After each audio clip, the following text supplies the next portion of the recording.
Vamos orar ao Senhor. Querido, amado Deus, nós te louvamos, Pai, por tua graça, por tuas misericórdias. Nós te louvamos, Senhor, porque tu és fiel e estás sempre conosco. Obrigado por estarmos aqui nessa noite celebrando ao Senhor. Porque tu és fiel, aqui nós estamos, porque o Senhor é misericordioso e gracioso, recebemos do Senhor, ó Deus, a graça para a salvação. Obrigado, ó Deus, por ter nos curvado diante do Senhor. Obrigado por ter nos amado primeiro. Obrigado por Jesus Cristo, que morreu na cruz a fim de nos salvar. A nós, ó Deus, fala-nos conosco nessa noite. Por meio de tua palavra, ministra aquilo que necessitamos ouvir. Em nome de Jesus Cristo, ilumina as nossas mentes para entendermos a tua palavra com luz na mente, fogo no coração. Em nome de Jesus. Amém. E amém. O poder e a glória é o tema da mensagem nessa noite. Amados irmãos, não é necessário ser nenhum especialista em ciências sociais ou em política, por exemplo, para perceber que a crise política que se instalou no Brasil, no nosso país, na realidade é uma corrida desenfreada pelo poder. Todos querem estar no poder, todos querem dominar. Os que estão na situação não querem, sob hipótese alguma, perder o poder, o domínio, o status que ocupa, o poder que alcançaram. Ao passo que os outros, os ditos de esquerda, também não querem deixar de correr em busca de uma vaga pelo poder. Eles não querem abandonar o seu status, todos querem chegar no poder, todos querem chegar no topo, todos querem estar em evidência. Os que estão não querem sair. Os que não estão, os considerados de fora ou os de baixo, querem chegar do lado de dentro ou estar em cima. No fim das contas, quem tem não quer perder e quem não tem quer ter o poder em suas mãos. O coração humano, irmãos, lançado nas trevas do pecado, é definitivamente uma fábrica de ídolos. Além do sexo, do dinheiro, sucesso e dos desejos mais íntimos do nosso coração, ainda há espaço para o Deus do poder. O homem ele pode idolatrar o dinheiro, ele pode idolatrar o sexo, ele pode idolatrar o sucesso, ou a tudo aquilo que o seu coração sempre quis, mas ainda há espaço para o ídolo do poder. Entendo eu que existem dois sinais que identificam aquele que idolatra o poder. Aquele que é um idólatra e o seu ídolo é o poder. Primeiro é que o medo se torna uma das principais características de sua vida. A questão aqui é que quando nós centralizamos nossa vida em um ídolo, nos tornamos dependentes dele. Se o nosso ídolo de alguma forma sofre ameaça, nossa reação imediata é medo. Temos medo de perder aquilo que dá significado à nossa vida miserável.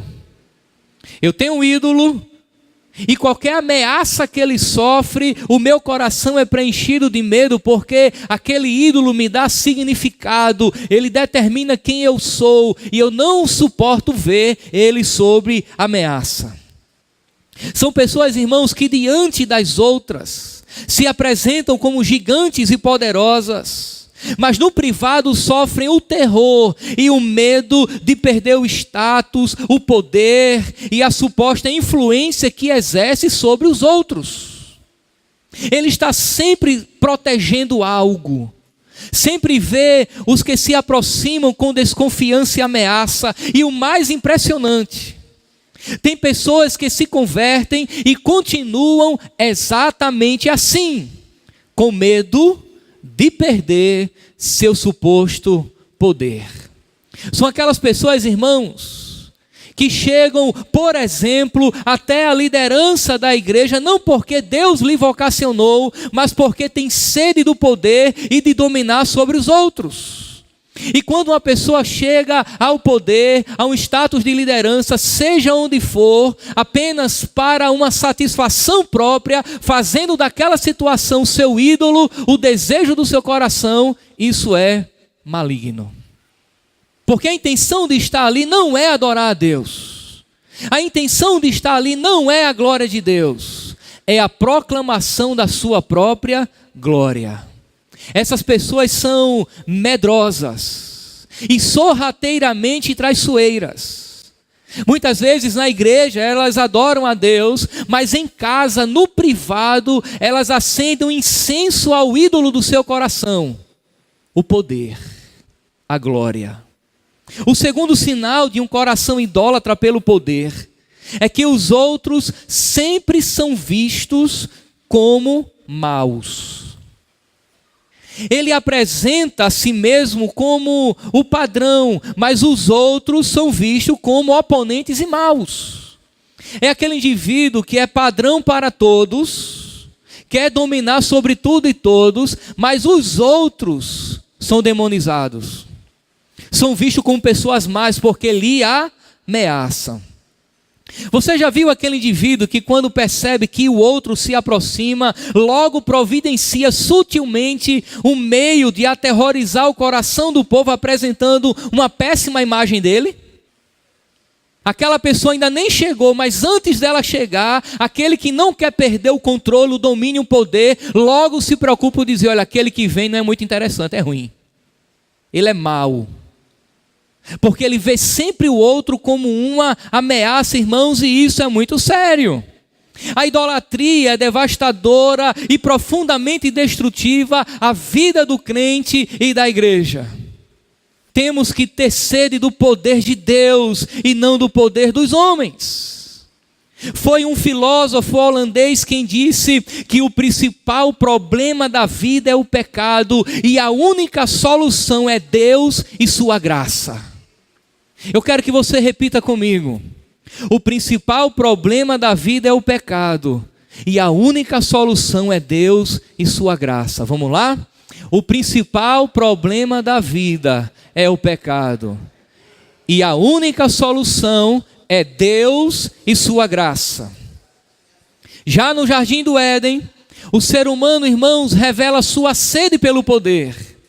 Desobedecer a ordem divina para que não comesse o fruto era mesmo que ultrapassar os limites estabelecidos pelo próprio Deus, assumindo o controle de seu destino. Quando o homem desobedece a Deus no Éden, come da fruta que Deus disse: dela não comerás, porque no dia em que dela comeres certamente morrerás. O homem está dizendo: eu não quero estar sob a influência de Deus, eu não quero estar sob o poder de Deus, eu quero exercer a minha influência, o meu poder, a direção para a minha vida. Eu não me importo com a glória de Deus, eu me importo com a minha glória. O que vale é o que eu quero. O homem se separa de Deus, ele declara a sua autonomia.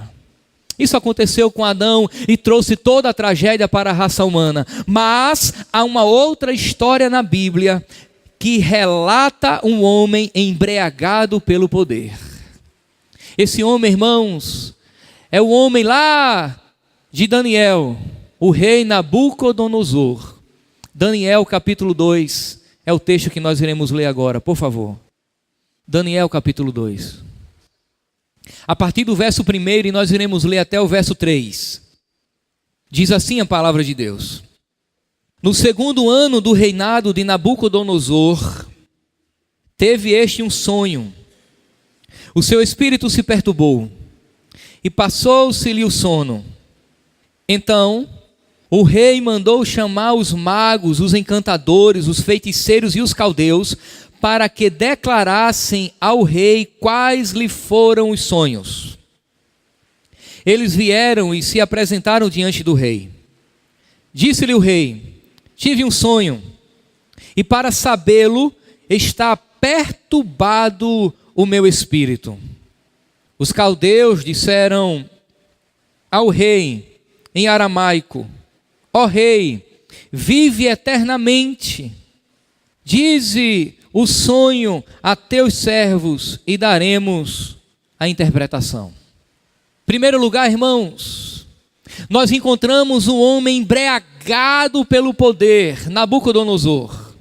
E eu quero lhe chamar a atenção a alguns fatos da vida deste homem e como que ele poderia ser liberto, e queria que você fizesse um paralelo com a sua vida e com a nossa vida, e como nós podemos ser libertos também da embriaguez do poder e da glória. Nós encontramos aqui em primeiro lugar Nabucodonosor, um poderoso inseguro. No século VI a.C., o Império Babilônico assumiu o poder da Síria e do Egito como poder dominante no cenário mundial na época. Eles invadiram Judá e capturaram Jerusalém, levando cativo para a Babilônia a classe nobre, os profissionais, os artistas, militares e os eruditos. Nessa leva foi Daniel.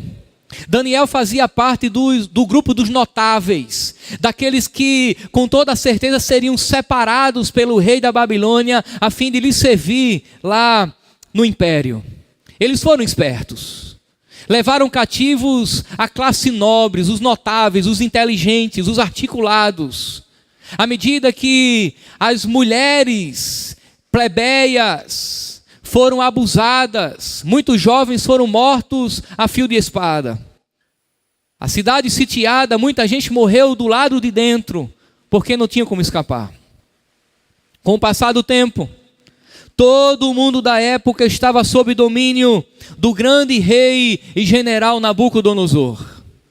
No entanto, no segundo capítulo de Daniel, aprendemos que o homem mais poderoso da terra naquela época não conseguia dormir bem. Ele não conseguia colocar tranquilamente a sua cabeça no travesseiro.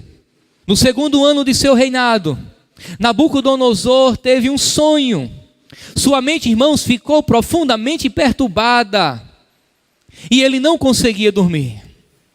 Então, ele resolveu, ou tentou resolver o seu problema da seguinte forma: ele chamou todos os magos, feiticeiros, os astrólogos da Babilônia, para que lhe dissessem o que havia sonhado. Entenda, irmãos, que ele não convocou os feiticeiros, os magos, os astrólogos para interpretar o seu sonho. Não era esse o seu desejo.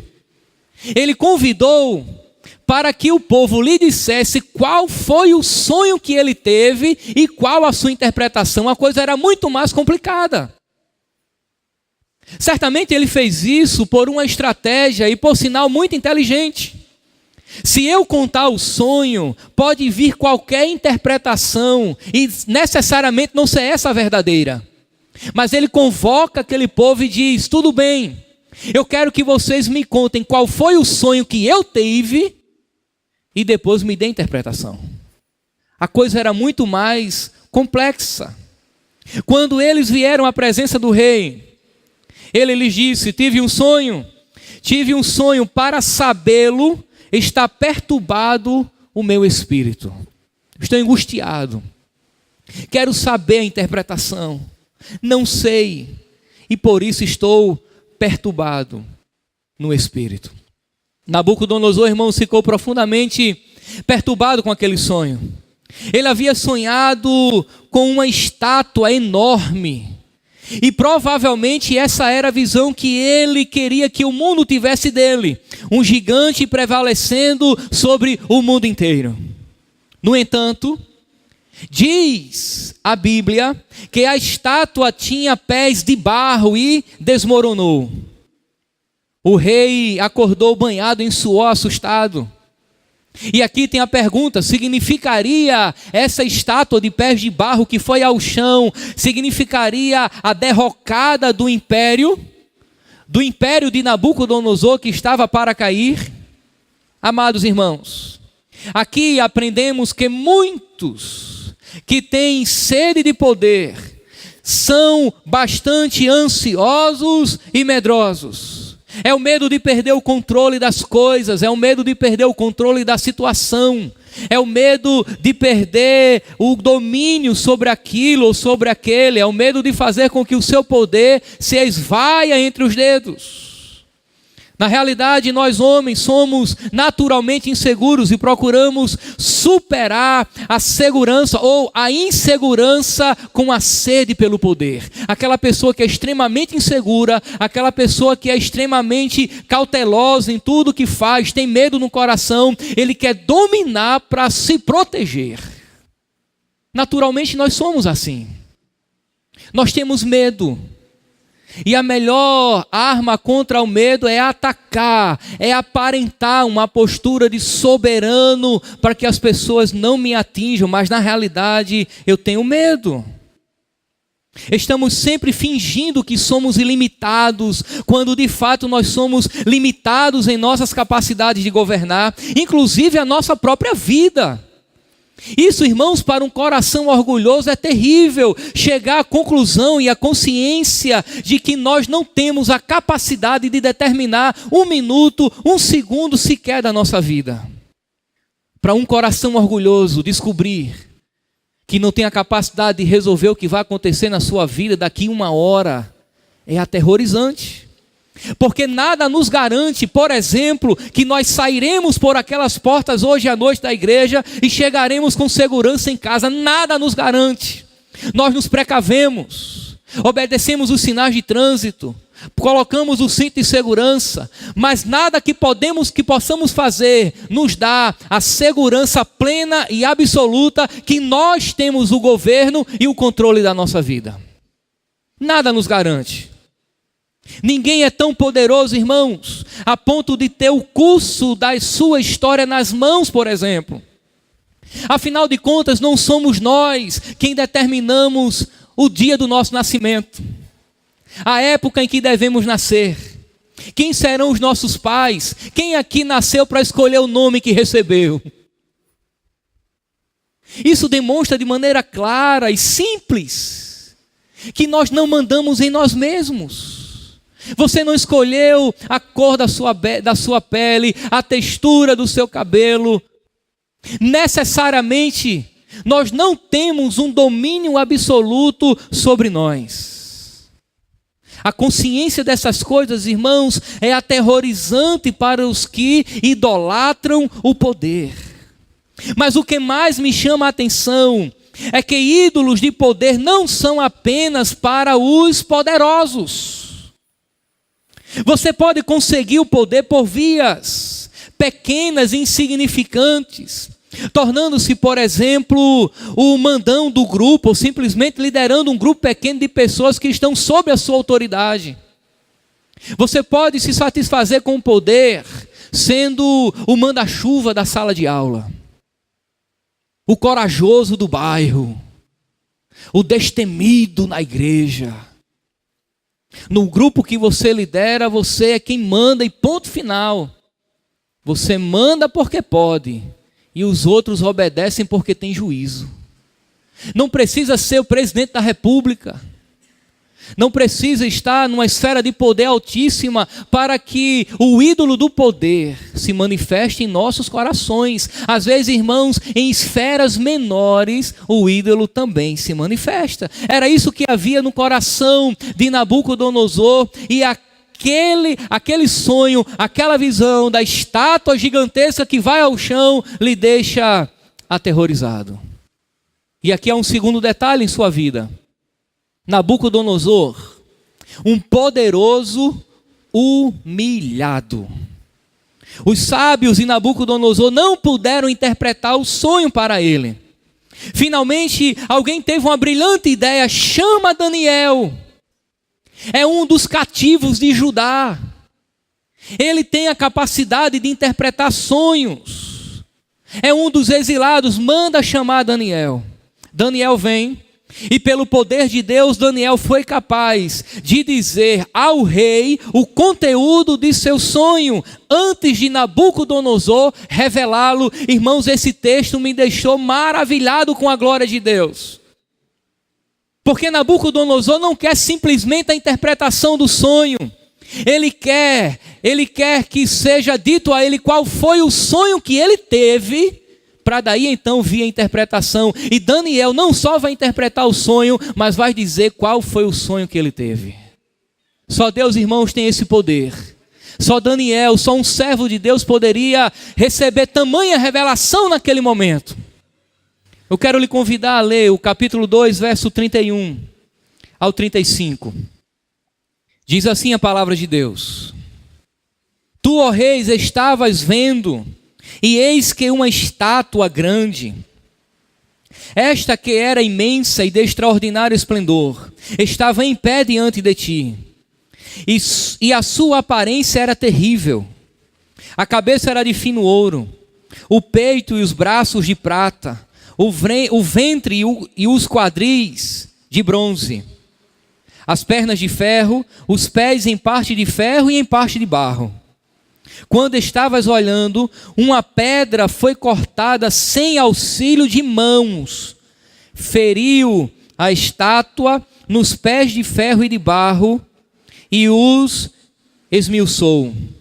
Então foi juntamente esmiuçado o ferro, o barro, o bronze, a prata e o ouro, os quais se fizeram como a palha das eiras no estio.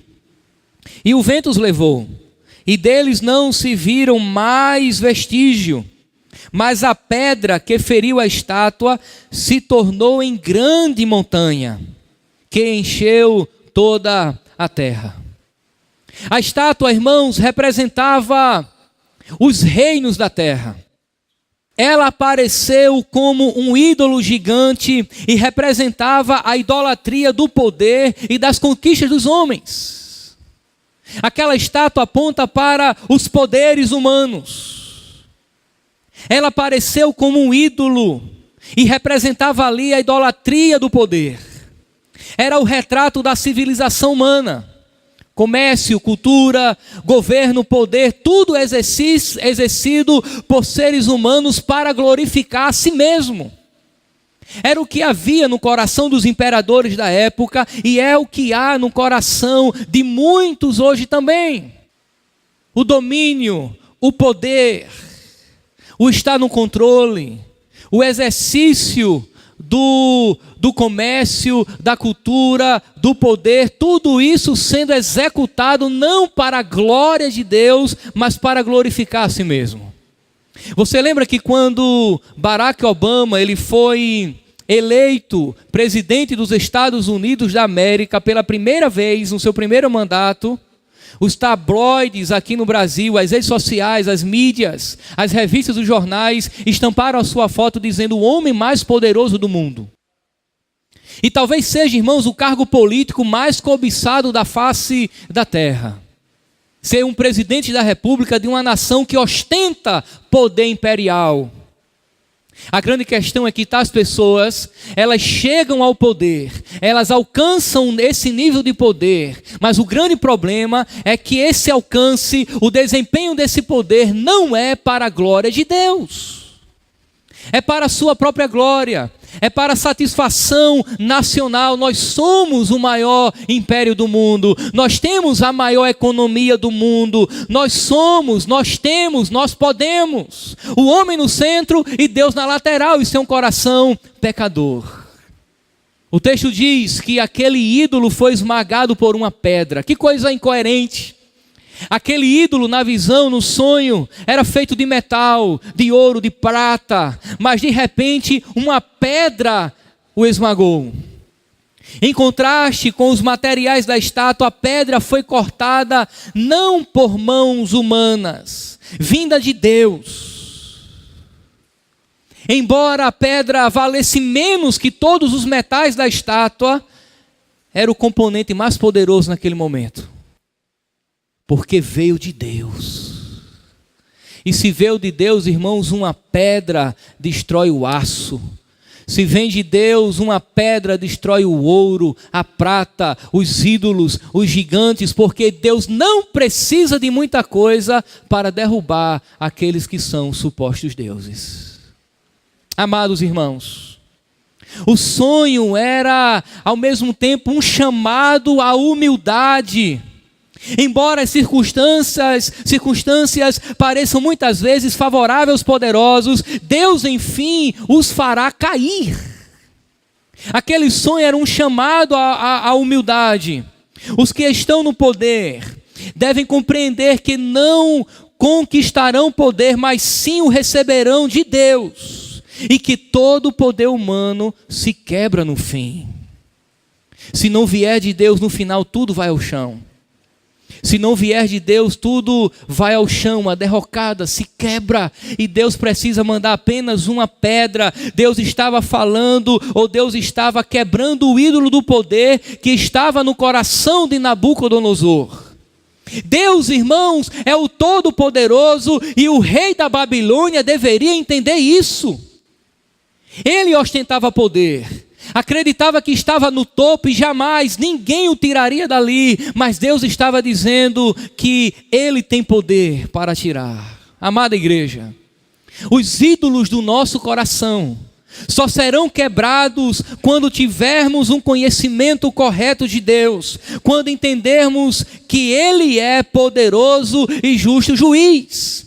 Aquela visão era um chamado para que Nabucodonosor olhasse para Deus e visse que há alguém mais poderoso do que ele. Ele se achava o homem mais poderoso da face da terra, e Deus estava dizendo: eu derrubo os poderosos, porque eu é quem sou poderoso. Você sabe quando é que os ídolos do nosso coração serão quebrados? Quando tivermos a visão correta de quem Deus é. A nossa teologia, irmãos, tem que mudar.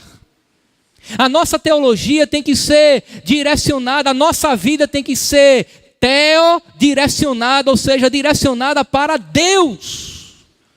Enquanto a igreja não compreender quem de fato Deus é, quem é o Deus da igreja, o Senhor da igreja, aquele que se manifesta, nós cultivaremos ídolos nas cumeeiras dos nossos corações. Adoraremos a Deus no domingo à noite, mas quando chegarmos em casa, fecharmos as portas, acenderemos incenso ao ídolo da nossa alma. Só seremos libertos quando compreendermos que Deus só há um, e Ele promove a queda dos ídolos do nosso coração. O rei, irmãos, reconheceu quem Deus é em uma atitude profunda de humildade.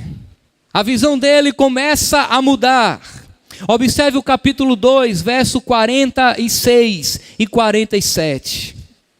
Disse o rei a Daniel: certamente o vosso Deus é o Deus dos deuses, e o Senhor dos reis, e o revelador de mistérios, pois pudestes revelar este mistério. Eu li o 47, vamos voltar para o 46. Então o rei Nabucodonosor se inclinou e se prostrou, rosto em terra, perante Daniel, e ordenou que lhe fizessem ofertas de manjares e suaves perfumes. Naquele momento, irmãos, ele reconhece quem é Deus, mas uma intervenção de Deus mais séria no seu coração ainda seria necessária. Me parece que essa visão que Nabucodonosor tem daquela estátua era um tratamento terapêutico de Deus na vida dele. Mas agora, meu irmão, vem a cirurgia. Deus resolve não apenas tratar terapeuticamente, mas Ele resolve agora usar o bisturi. E Deus vai fazer cortes profundos na alma desse homem. Portanto, agora nós temos Nabucodonosor, um rei louco, totalmente perturbado psicologicamente. Capítulo 4, verso 24. Esta é a interpretação, ó rei, e este é o decreto do Altíssimo, que virá contra o rei meu senhor.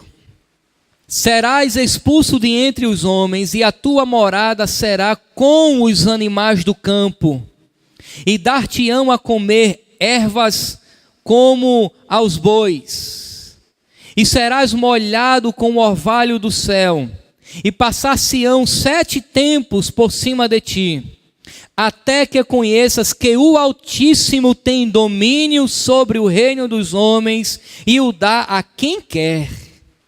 Quanto ao que te foi dito, que se deixasse a cepa da árvore, com as suas raízes, o teu reino tornará a ser teu, depois que tiveres conhecido que o céu domina. Portanto, ó rei, aceita o meu conselho e põe termo, pela justiça, em teus pecados e em tuas iniquidades, usando de misericórdia para com os pobres, e talvez se prolongue a tua tranquilidade. No capítulo 4, irmãos, Nabucodonosor está em seu palácio, feliz e próspero, quando ele teve um outro sonho, não só perturbador, mas aterrorizante. Podemos dizer que ele teve um profundo pesadelo. Era um sonho sobre uma árvore enorme. Sua copa encostou no céu. Era visível até os confins da terra e nela havia alimento para todos. Mas então se ouviu uma voz dizendo para cortar a árvore. E a voz começou a falar sobre a árvore, referindo-se a ela como ele, dizendo: deixe o toco e as suas raízes, fique ele no chão.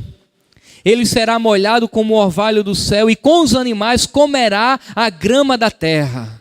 A mente humana lhe será tirada, e ele será como um animal, até que se passe 7 tempos.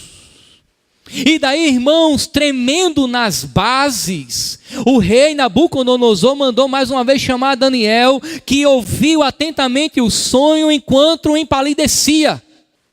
Perdeu a voz com aquilo que estava ouvindo. Depois de ficar em silêncio por um tempo, ele deu sua interpretação. Justamente o texto que lemos, Deus estava dizendo a Nabucodonosor: você vai ficar louco. E depois de algum período de tempo, você vai voltar à sua sanidade normal. Mas um recado te dou: seja misericordioso com os pobres. Entenda que quem domina é Deus, que é Deus quem domina os reinos e domina sobre tudo e todos. O primeiro sonho, irmãos, teve um caráter extremamente pedagógico. Mostrava o caráter de Deus e o poder humano, mas o rei continuava com uma postura tirana. Ele continuava dominando com braço de ferro, com mão pesada, tirando de onde não tinha, oprimindo os pobres, conquistando povos e fazendo-lhes escravos, achando-se senhor do universo. Agora, Deus lhe ensinaria o que ele precisava aprender. Apesar de haver esperança para ele, porque na visão diz: corte a árvore, mas deixe o toco. O fato de o toco ficar significa que ainda havia esperança. A árvore seria cortada, mas o toco seria deixado no chão para que crescesse novamente.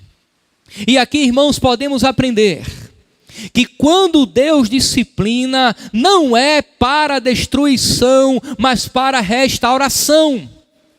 Deus, em alguns momentos, envia dor com vistas à correção e à redenção. Deus não queria destruir Nabucodonosor. Deus queria restaurar o coração de Nabucodonosor. Deus estava dizendo algo mais ou menos assim: rei Nabucodonosor, você precisa entender a minha graça.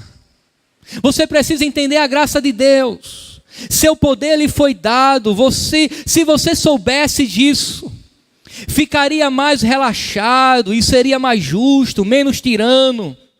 Se você achar que alcançou essa posição através do mérito próprio e obras, continuará assustado e cruel. Deus queria só que ele entendesse quem é o Senhor de todas as coisas. Mas o que foi que aconteceu? Leamos agora o capítulo 4, versos 29 e 30. Ao cabo de 12 meses, passeando sobre o palácio real da cidade de Babilônia, falou o rei e disse: não é esta grande Não é esta a grande Babilônia que eu edifiquei para a casa real, com o meu grandioso poder e para a minha majestade? O rei irmão olhou para o seu reino, e ao fazê-lo, o orgulho de seu coração se afirmou. Deus já havia falado com ele. O reino dele ia cair. Ele seria tratado como louco, estaria com os animais no campo. Mas de repente no seu palácio ele olha e diz: olha só a grande Babilônia. Olha só tudo aquilo que eu construí para a minha glória e para a minha majestade.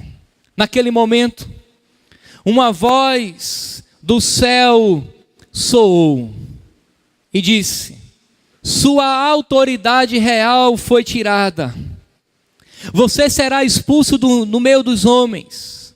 Viverá com os animais selvagens e comerá capim com bois. Passarão 7 tempos até que admitas que o Altíssimo domina sobre os reinos dos homens e os dá a quem quer. Eu não sei se é mito ou se é verdade, mas diz a história que quando inauguraram o Titanic, disseram que nem Deus afundaria. Particularmente, eu não creio que Deus se preocupa com isso. Mas se essa frase foi verdadeira, revela a ostentação do coração humano.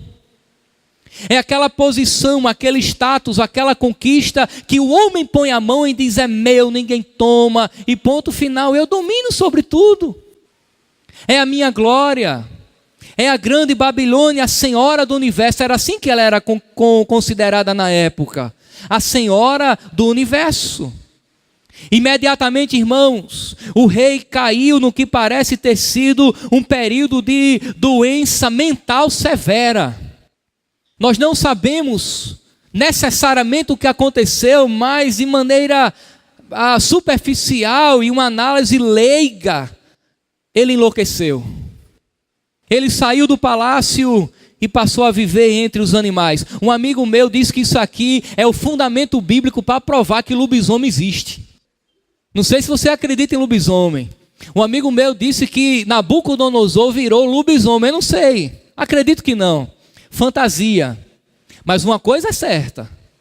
Ele foi tratado como animais. Como um animal.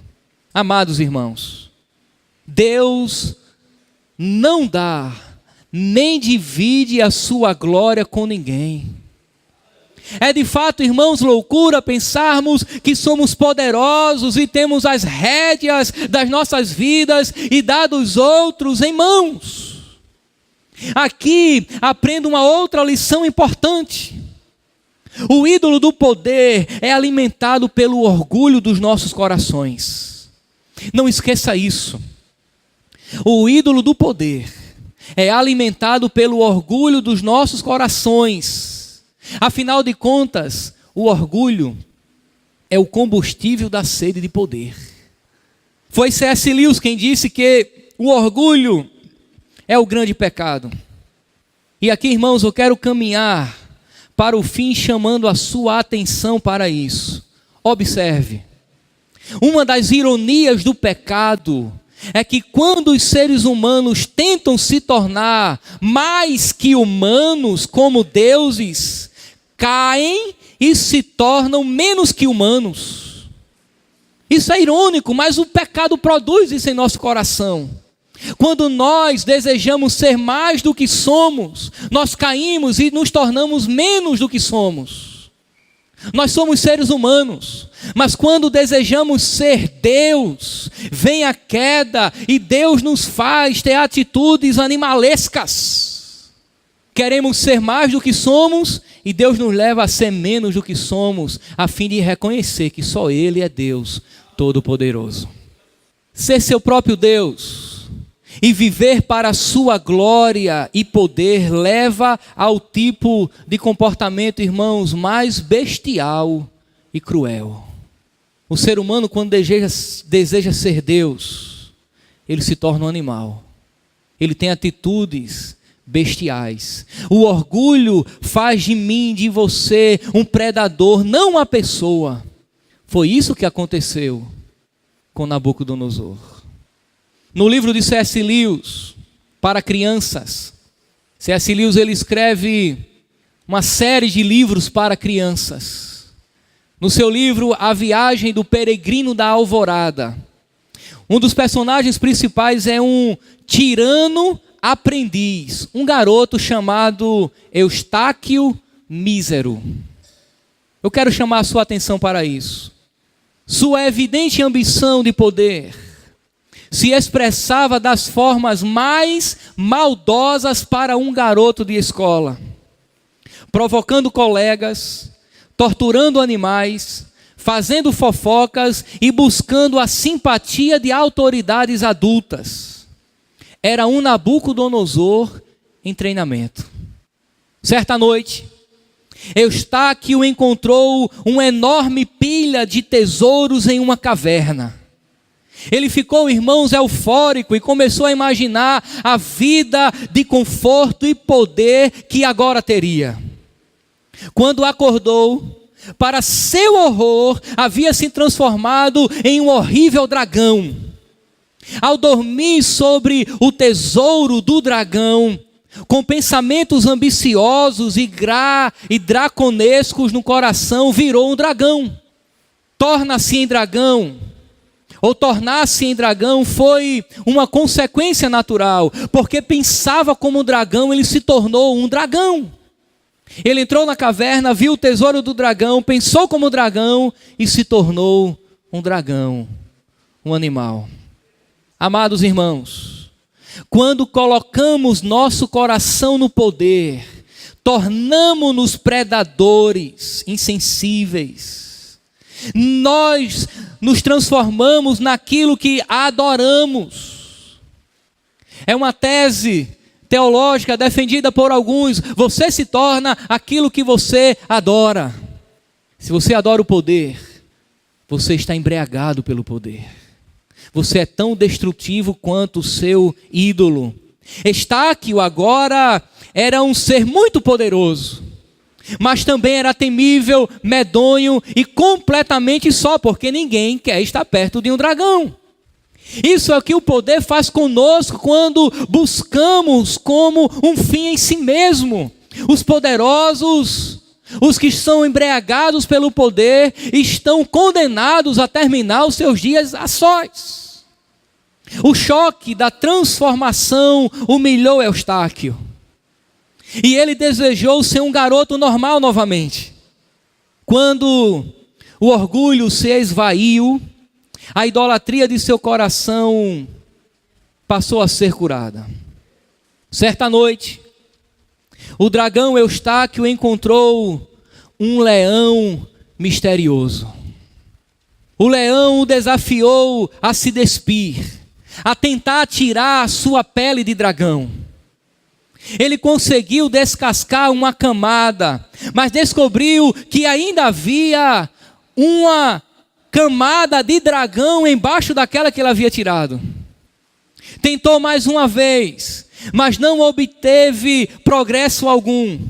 Quanto mais ele tirava a camada de dragão, mais dragão havia por baixo. Então o leão finalmente lhe disse: você terá de me deixar despi-lo. O dragão olha para Eustáquio e diz: você não vai conseguir deixar de ser dragão, a não ser que você me deixe despi-lo.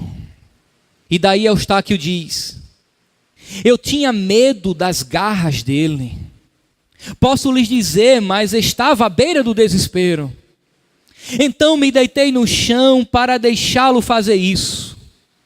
O primeiro rasgo que ele me deu foi tão profundo que pensei ter atingido o meu coração. E quando ele começou a puxar a pele, doía mais que qualquer coisa que eu já houvesse sentido.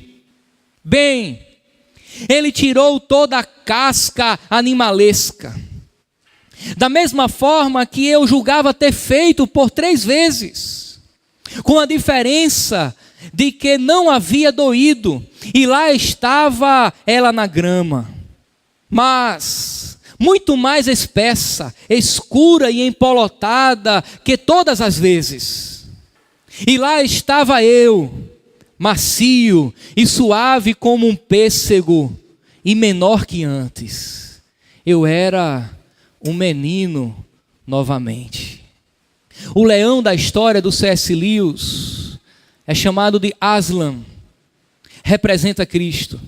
E a história, irmãos, nos ensina que o orgulho leva à morte e à perda da humanidade. Mas se você deixar que isso humilhe, em vez de amargurá-lo, e se voltar para Deus e viver para a sua glória, então a morte de seu orgulho pode lhe levar à ressurreição.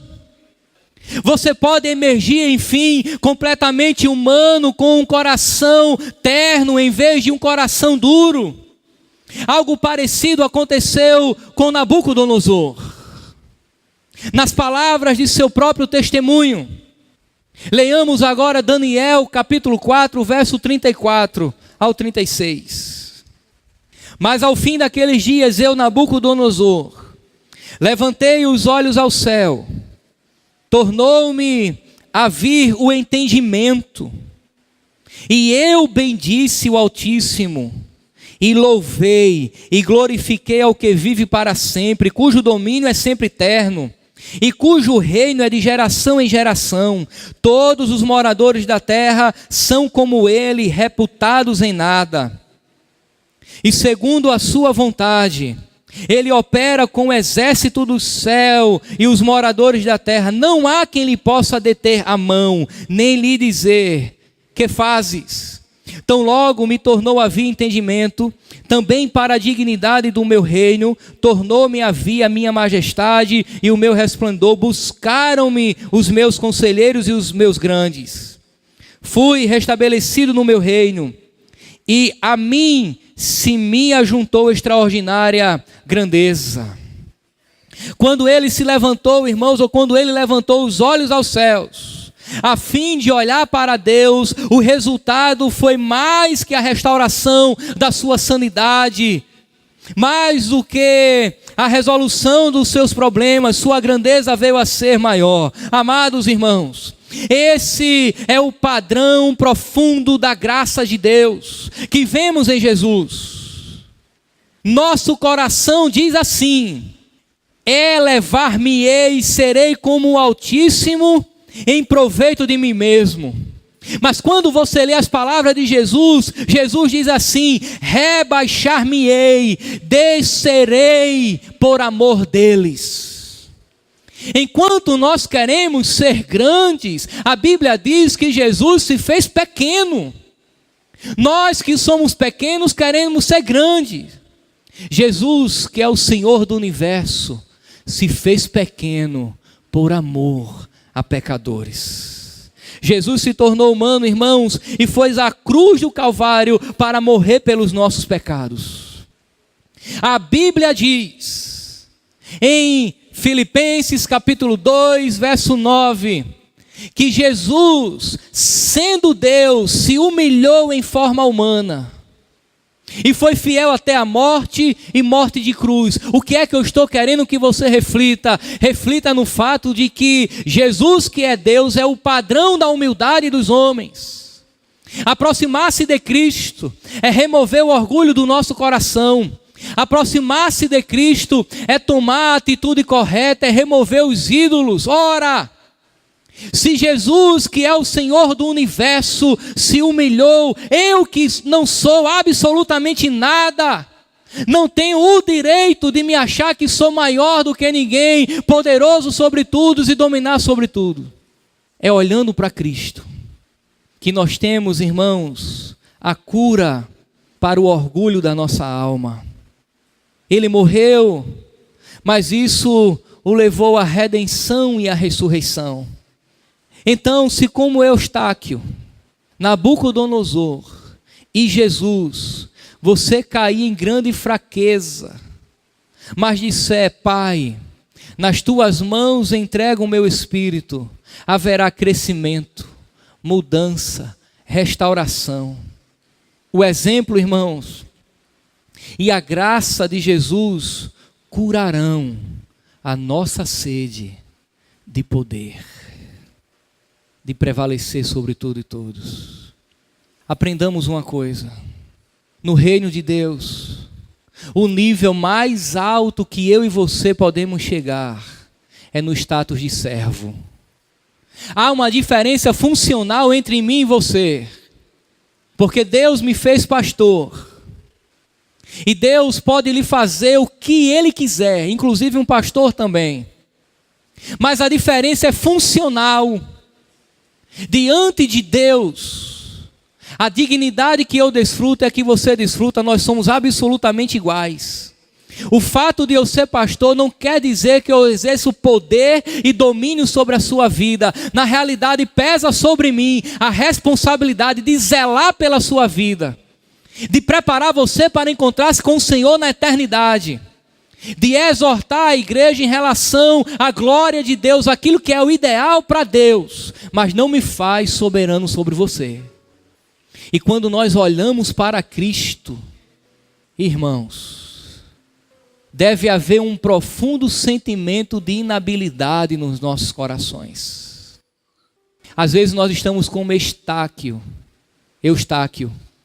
nos transformamos em dragões.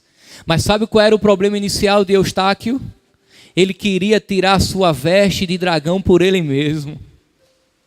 Quando nós tentamos tirar a nossa casca de dragão, se revelará sempre um dragão por baixo. Porque quem produz transformações na nossa vida não somos nós mesmos, mas o próprio Deus. É o leão da tribo de Judá quem tem que dar ranhuras cirúrgicas, precisas, assimétricas, e arrancar tudo aquilo que é dragonesco em nós. Ou eu e você permite que Jesus arranque a capa de dragão, ou nunca seremos verdadeiramente servos. Sempre nos curvaremos ao ídolo, ensoberbecendo o coração, embriagando com o ídolo do poder. Vamos orar ao Senhor. Eu quero que você reflita no que foi dito. Peça para Deus sondar o seu coração. E oremos ao Senhor.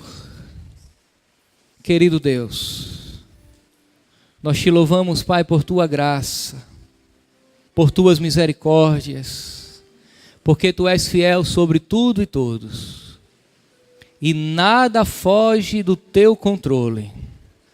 Como diz as Escrituras, o Senhor governa sobre os reis, sobre os principados, sobre as potestades. E arranca, ó Deus, do nosso coração o orgulho, a soberba, o sentimento de que nós somos donos da nossa própria vida, a sede pelo poder. E que possamos crescer para baixo em humildade. Que possamos crescer no conhecimento de Cristo, entender quem verdadeiramente é Cristo e seguir os seus exemplos. Em nome de Jesus. Faz essa cirurgia, Senhor, em nossos corações. Em nome de Jesus. Amém e amém.